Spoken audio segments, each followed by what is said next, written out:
अस्सलाम वालेकुम। उर्दू पॉइंट के साथ मैं हूं आपकी मेज़बान फातिमा वसीम और शकत मौजूद है लोहारी गेट पे।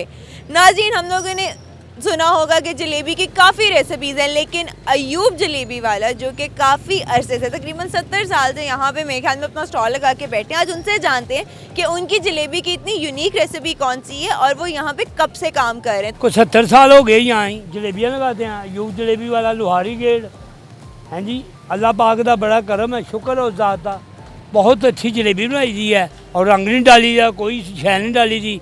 चीनी होती है, शहद पाई दा, अपना जो मैदा बनाई दा मटीरियल और आंडे होंगे, बेसन होंगे, मां की दाल होंगी है पीसी हुई और दही पा के इसका जाग बनाई दा। माश की दाल का क्या कॉन्सेप्ट? हाँ जी, दाल बरीक होती है माश की, रात को भे के जल जाएगी, वो फिर फुल जाती है ना, गल जाती, वो फिर बिच पा दी। इसका टेस्ट सबसे मुनफरिद है। हाँ जी, बिल्कुल अच्छा टेस्ट, आप खाएंगे आप खुद तारीफ करेंगे। सोने रब की तारीफ, मेरी तारीफ नहीं है, सोने रब की तारीफ है। लोग क्या बहुत शौक से खाते हैं और कब से यहाँ पे स्टॉल लगाया? हाँ जी, आपको 70 साल हो गए यहाँ ही। 12-1 बजे शुरू कर लेते हैं, रात को 4 बजे तक बैठे रहते हैं यहाँ।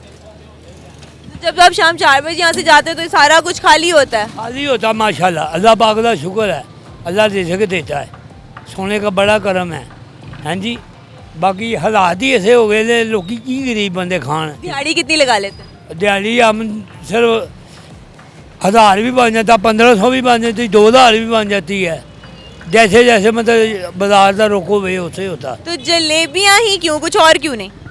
और कुछ नहीं, हूँ मैं हलवा पूड़ी की दुकान पान लगा है, यूब जलेबी वाला, अंदर लोहारी गेट हाजी निहारी वाले के साथ, उसके साथ दुकान ली है। मैं उधर गाजर का हलवा, गुलाब जामुन और ये बनाने लगा है, उधर दुकान शुरू करने लगा है। गुलाब जामुन जरूर रखिए। हाँ, गुलाब जामुन जरूर रखेंगे, गरम गरम और मज़ा आएगा। साल फीक उन्हीं मुझे आर्डर देते सी, जब कोई बसंत होती है ना, कोई प्रोग्राम होता सी। उस तो अलावा वो जो MLA MP आते सी, वो भी शामिल होंगे। अच्छा बाबा जी, मुझे एक बात बताएं, आपके पास सुने सिख यात्री भी बहुत आते हैं और हिंदुस्तान से भी लोग काफ़ी आते हैं। हाँ जी, जो सिख भी बड़े आते हैं। मैं इतवार का दिन मैं यहाँ जलेबियाँ ला के खलोता है, सिख आ गया, कहने लगा जवाना तेरियाँ जलेबियाँ बड़ियाँ सोहनियाँ, मैनू रंग लगा पिया, तू जलेबियाँ खवा सानू। मैं प्लेट पा के पाइया की जलेबियाँ अगे, कहना इस तरह नहीं खानियाँ। सिख कहने लगा, बड़ा जवान सिख, नाल कैमरा भी फड़िया ऐसे उन्हें, तो कहने लगा जी जलेबियाँ मैं इस तरह नहीं खानियाँ, तोल के दे मैनू तां मैं खानियाँ। फिर जलेबियाँ खा के कहना लाहौर लाहौर ही है, लाहौर वर्गा शहर नहीं जमना। तो सही गल कीती है कि लाहौर लाहौर है, जिन्हें लाहौर नहीं वेख्या वो जम्मिया ही नहीं। जम्मिया ही नहीं, ये निज़ाम ते नहीं भी कहना ना सी, रेडियो दे विच बड़े वक्त की बात है। और नवाटूब जेड़ा वो जम्मिया नहीं, जिन्हें लाहौर नहीं वेख्या, तो लाहौरी असल जेडे मकामी बाहर निकल गए ने, साडा ने असल मकामी लाहौरी बाहर निकल गए ने। अंदरून मुल्क से लोग आते हैं, अंदरून में आते हैं, तो आपके पास ही आते हैं सीधा? हाँ जी, इधर भी आते हैं, सैर करने जलेबी भी खाते हैं, कराची वाले लोग आते हैं और बाहरों जो सिख आते हैं वो भी इधर आके जलेबी खाते हैं, बड़ी अच्छी है कहते हैं। ये भी सुने कि जब आप नहीं मिलते तो सारे आपको ढूंढ रहे होते हैं। हाँ जी, ढूंढते हैं। कल हम ढूंढ रहे थे। कब आएगा बाबा, कब दिनों आएगा बाबा, इतने कब आएगा, फिर पूछ रहे लोगों को। बताएं कि ये कैसे प्रैक्टिस होती है आपको बनाने की? ये हमारे उस्ताद ने दसिया ना, और जब ये उस्ताद नहीं वाल सही पैंदा सी, वो एक गरम चिमटा गोटे के उत्ते मारता उस्ताद, गरम की चिमटा, और ये वाल से 2.5 वाली बनती है।